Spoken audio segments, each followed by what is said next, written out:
जय हिंद दोस्तों, आप देख रहे हैं एग्ज़ाम मेड जी। और इस वीडियो में आपको जो अभी हाल ही में यूपीएससी 2019 मेंस के पेपर हो रहे हैं और उसी के तहत ये दूसरा पेपर है जनरल स्टडी का। पहले पेपर का वीडियो मैंने बना दिया था।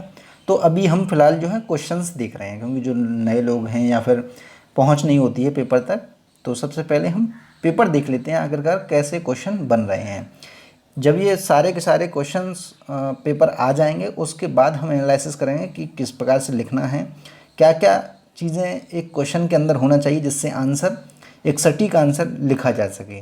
ठीक है, यूपीएससी के लिए बीच बीच में मैं थोड़ी सी चीज़ें बताता रहूँगा, लेकिन आप क्वेश्चंस देखिए। क्वेश्चन से आपका कॉन्फिडेंस भी बढ़ेगा। ठीक है, और आपको ऐसा नहीं लगेगा कि यार क्या पढ़ना है, कैसे पढ़ना है, सारी चीज़ें आपको समझ में आती रहेंगी। तो देखिए, ये पहला प्रश्न है। आप सभी को पता होना चाहिए कि सारे प्रश्न करने होते हैं, 20 क्वेश्चन आते हैं यूपीएससी के एग्ज़ाम में जनरल स्टडीज़ में, और 10 क्वेश्चन 150 नंबर के 150 शब्दों में लिखने होते हैं, 10 क्वेश्चन आपको 250 शब्दों में लिखने होते हैं। ठीक है, तो पहला प्रश्न है, क्या आपके विचार में भारत का संविधान शक्तियों के कठोर पृथक्करण के सिद्धांत को स्वीकार नहीं करता है, बल्कि यह नियंत्रण एवं संतुलन के सिद्धांत पर आधारित है? व्याख्या कीजिए। अक्सर आपने देखा होगा कि जब भी हमारे भारतीय संविधान की बात की जाती है तो दो चीज़ें निकल के आती हैं। एक तो कहते हैं कि ये कठोर है, एक कहते हैं ये नरम है, यानी कि इसमें कुछ शक्तियाँ ऐसी हैं जो कठोर हैं, बदली नहीं जा सकती हैं, एक ऐसी हैं जो बड़ी आसानी से बदली जा सकती हैं। ठीक है, तो आपको बस उसी को डिस्क्राइब करना होता है कि ये जो है नियंत्रण में है और संतुलित संतुलित सिद्धांत पर आधारित है, ना कि कठोर सिद्धांत पर। ठीक है, तो ये व्याख्या करनी थी आपको। तो ये किस प्रकार से लिखेंगे वो हम बाद में डिस्कशन कभी करेंगे, फिलहाल क्वेश्चंस देख लेते हैं। केंद्रीय प्रशासनिक अधिकरण जिसकी स्थापना केंद्रीय सरकार के कर्मचारियों द्वारा या उनके विरुद्ध शिकायतों एवं परिवादों के निवारण हेतु की गई थी, आजकल एक स्वतंत्र न्यायिक प्राधिकरण के रूप में अपनी शक्तियों का प्रयोग कर रहा है। व्याख्या कीजिए। देखिए, कैट केंद्रीय प्रशासनिक जो अधिकरण है वो उच्च स्तर के जो अधिकारी होते हैं, कर्मचारी होते हैं केंद्रीय स्तर के, उनकी जांच और इन सब के लिए बनाया गया था। लेकिन अभी हाल ही में क्या हुआ है कि जैसे ही कोई घटना घटित हो जाती है तो ये लोग जो है एकजुट हो जाते हैं कहीं ना कहीं।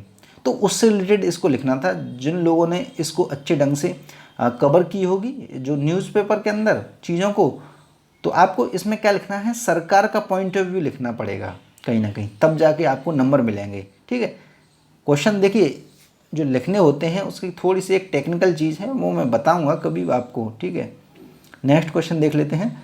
भारत में नीति निर्माताओं को प्रभावित करने के लिए किसान संगठनों द्वारा क्या क्या तरीके अपनाए जाते हैं और वे तरीके कितने प्रभावी हैं? आप सभी को पता है, हमेशा किसान जो संगठन हैं किसी बात को लेकर दबाव समूह अपना बना लेते हैं और सरकार पर दबाव बनाना चाहते हैं। ठीक है, नीति निर्माताओं, सरकार का मतलब होता है नीति निर्माण कौन करता है?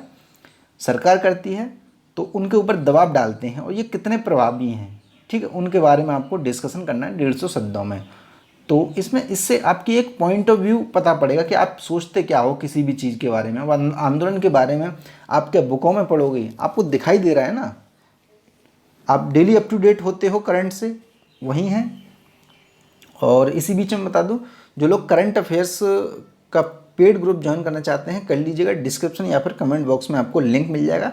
1000 रुपये फीस है 12 महीने की, यानी 1 साल तक आपको daily up to date current affairs मिलता रहेगा PDF फॉर्मेट में। नेक्स्ट क्वेश्चन देख लेते हैं। न्यायालय के द्वारा विधायी शक्तियों के वितरण से संबंधित मुद्दों को सुलझाने से परिसंघीय सर्वोच्चता का सिद्धांत और समरस अर्थान्वयन उभर कर आए हैं, स्पष्ट कीजिए। ठीक है, परिसंघीय सर्वोच्चता का, परिसंघीय जो सर्वोच्चता है, फेडरल सिस्टम की जो सर्वोच्चता है, उसके बारे में आपको इसमें डिस्कशन करना था।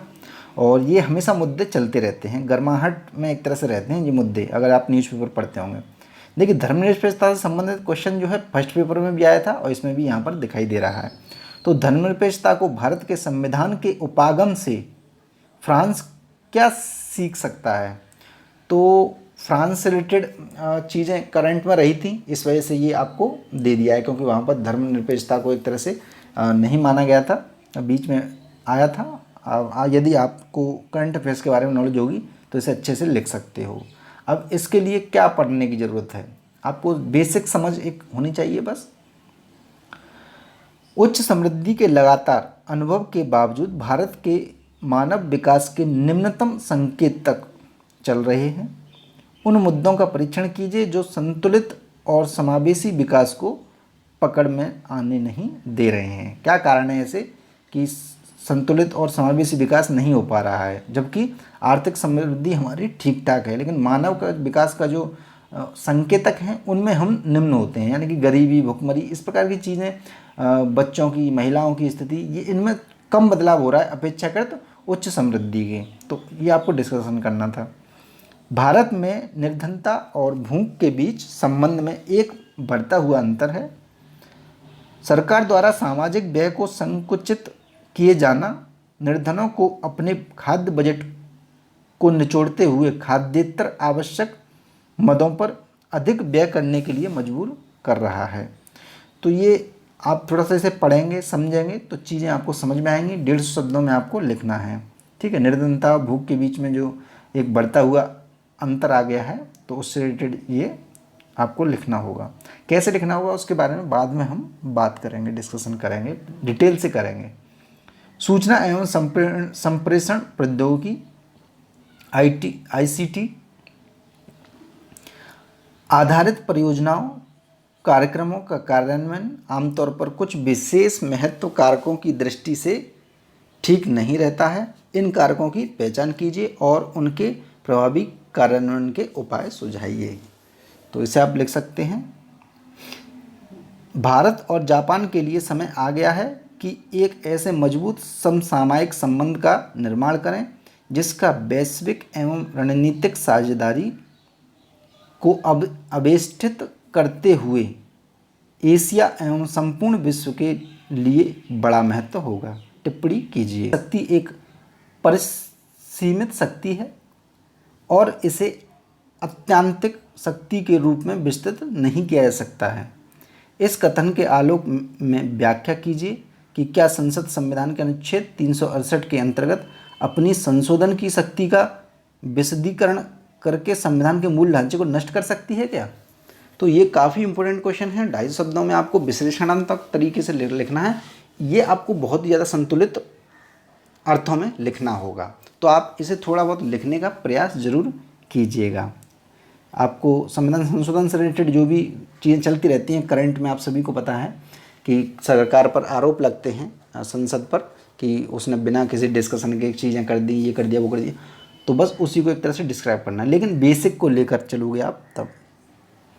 स्थानीय स्वशासन की संस्थाओं में महिलाओं के लिए सीटों के आरक्षण का भारत के राजनीतिक प्रक्रम के पितृसत्तात्मक अभिलक्षण पर एक सीमित प्रभाव पड़ा है। टिप्पणी कीजिए। आप सभी जानते हैं स्थानीय स्वशासनों में लगभग 1/3 जो है महिलाओं की सीट है, 1/3, लेकिन महिलाओं की सीट होने के बावजूद भी पितृसत्तात्मकता मौजूद है। क्यों मौजूद है?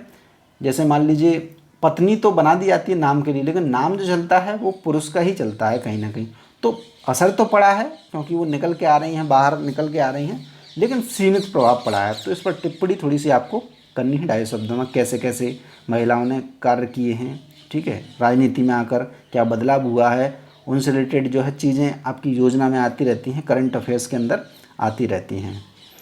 नेक्स्ट क्वेश्चन है, महान्यायवादी भारत की सरकार का मुख्य विधि सलाहकार और वकील होता है, चर्चा कीजिए। तो इसमें महान्यायवादी को थोड़ा सा डिस्क्राइब कर देना है, उसके बारे में लिख देना है, और जो भी करंट में कुछ भी भूमिकाएं रही उसकी उनको आपको मेंशन कर देना है। इसमें डायरेक्ट क्वेश्चन है ये। नेक्स्ट क्वेश्चन है, राष्ट्रीय विधि निर्माता के रूप में अकेले एक संसद सदस्य की भूमिका अवनति की ओर है, जिनके फलस्वरूप वाद विवादों की गुणवत्ता और उनके परिणामों पर प्रतिकूल प्रभाव पड़ चुका है, चर्चा कीजिए। ठीक है, तो ये है क्वेश्चन। नेक्स्ट है आपका, विकास योजना के नव उधारी है, ये उधारी नहीं है, प्रतिमान के संदर्भ में आशा की जाती है कि बहुस्तरीय योजनाकरण संक्रियाओं को लागत प्रभावी बना देगा और उनके क्रियान्वयन रुकावटों को हटा देगा, चर्चा कीजिए। विकास योजनाओं के जो नव वादी जो प्रतिमान है उसके संदर्भ में आपको लिखना है। विभिन्न सेवा क्षेत्रकों के बीच सहयोग की आवश्यकता विकास प्रवचन का एक अंतर्निहित घटक रहा है। साझेदारी क्षेत्रकों के बीच पुल बनाती है। यह सहयोग और टीम भावना की संस्कृति को भी गति प्रदान करती है। उपरोक्त कथनों के प्रकाश में भारत के विकास का प्रक्रम का परीक्षण कीजिए। तो विभिन्न सेवा क्षेत्रकों के बारे में आपको इसमें बात करनी है। सेवा क्षेत्र क्या होता है उससे रिलेटेड चीज़ें आपको लिख देनी है। और साझेदारी क्षेत्रकों के बीच एक पुल बनाती है।